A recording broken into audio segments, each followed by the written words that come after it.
So obviously, CLG is not doing as well as expected, and a lot of the fandom has started to say it's because you are not there. In your eyes, though, what do you think they're struggling with?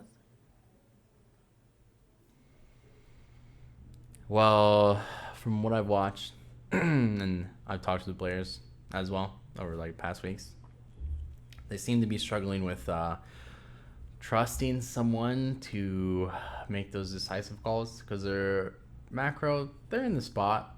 It's kind of spotty. Their macro sometimes, but usually they're in their correct spot. But only thing is like how to fight, when to go, and every time I watch their games, they're always just like my hand, all split up. They're not like together, you know. So it's kind of weird. And from talking with the players, they're definitely struggling with that a lot. And I think due to that type of environment where that's what's happening, it's just gonna have to take one of those players to be able to step up and lead, most likely, because they're all really smart. I do think some of them are top 3 in their roles and stuff like that, but they just need like one focal point that they can go towards. So knowing those players, who do you think? I said it was Huhi as I left, but it looks like they're having a little trouble with following Huhi's calls or something like that, or maybe I don't know.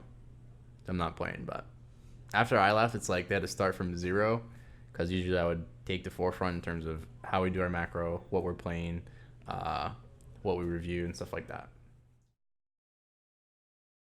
So you really wanted, when you started playing with Cody's son, for him to play more aggressively. Why is that, and how's he doing at it so far?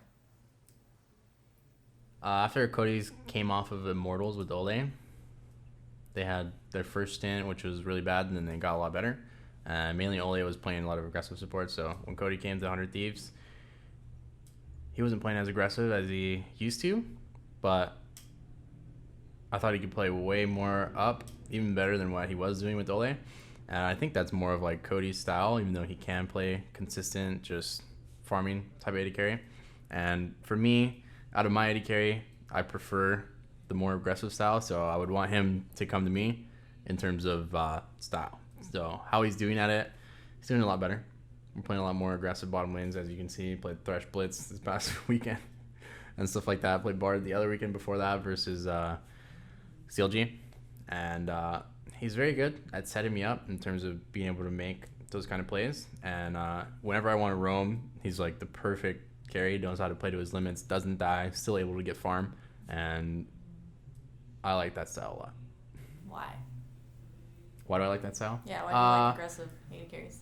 I like that style because I'm confident in my own ability that I'm able to find their weakness, mistake, or whatever, chink in their armor, whatever you want to call it, and be able to capitalize on it just as myself as a player. So me being in that role, I'll be a lot more on the front lines in terms of shot calling instead of like in the back range support. It's like, okay guys, we got to set up here, let's go. Still do that as melee support, but I'm able to start the fight instead of having to follow up.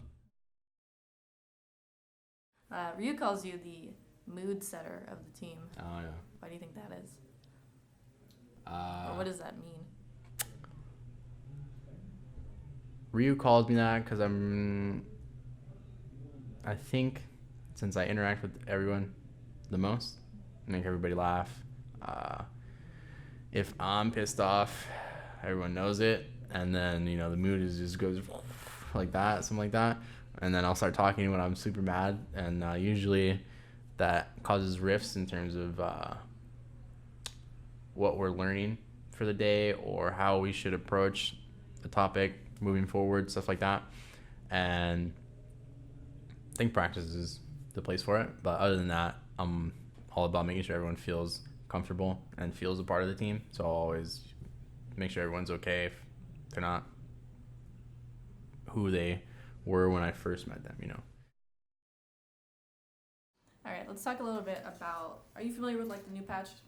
A little bit. Yeah, I've been playing it. Some people have called it the best patch in years, or the best update in years. Do you agree with that? Well, mid lane is going to be really fun. Apparently Victor is just absolutely broken. And he's been getting, apparently once he gets to like mid game 2 core items, he has a 500 shield every 2 seconds on his Q, so it's kill me. But Didn't shake up support too much. Support, I don't think it's actually shaken up too much. The only thing that's really good is Liandry's for like Brand and Zyra. So we'll probably see a little bit more of those if people want to pick those into tanks. I think that's really good. Otherwise, other AP supports, Why more Liandry's now? Liandry's just max HP instead of current. So on Brand, if your dot is ticking, you're doing 1% of his max HP every time it takes. So that's a lot of fucking damage. So the casters mentioned today that we're seeing a lot of like O2 weekends into 2-0 weekends back to O2.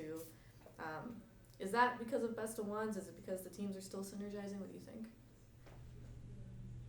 I just think teams are improving a lot more. From the start of the split, you can't really tell who's going to be at the top. Usually some teams can, take off at the beginning because maybe they just have a way better start in terms of where they are at in communication, how they want to play, stuff like that. Once you start getting towards the middle and end of the split, that's where teams have been working on a lot of stuff, and then they'll start being able to beat the teams that are at the top who got a lead because they just have maybe better work ethic, better play style. They come together on the same page a lot easier. So I think for us, that's kind of where we are. Beginning, we took off, and then in the middle, we kind of slumped because every team was started to improve. And then our practice week, this last one we had, was probably the best practice week we've ever had since we finally got on the same page in terms of how we want to do our macro with our 1-3-1 and 4-1 comps. So came on stage, not too bad. Kind of clean, but not for me. Practice was similar, so I'm happy about that. We're kind of reaching the midpoint now, so what teams do you think that were struggling early are kind of really solidifying now? Really solidifying. I thought TL was good, but I don't know what happened in LCS, so I don't know. But 100 Thieves definitely, I think Equifox is still pretty up there in terms of their skill level. They definitely have really easy win conditions playing off of Huni and a safe bottom lane. So Dota can do whatever he wants. So that's nice. And then I think Clutch, we've been playing against them a lot. They're not too bad too. I think they're similar to like our style.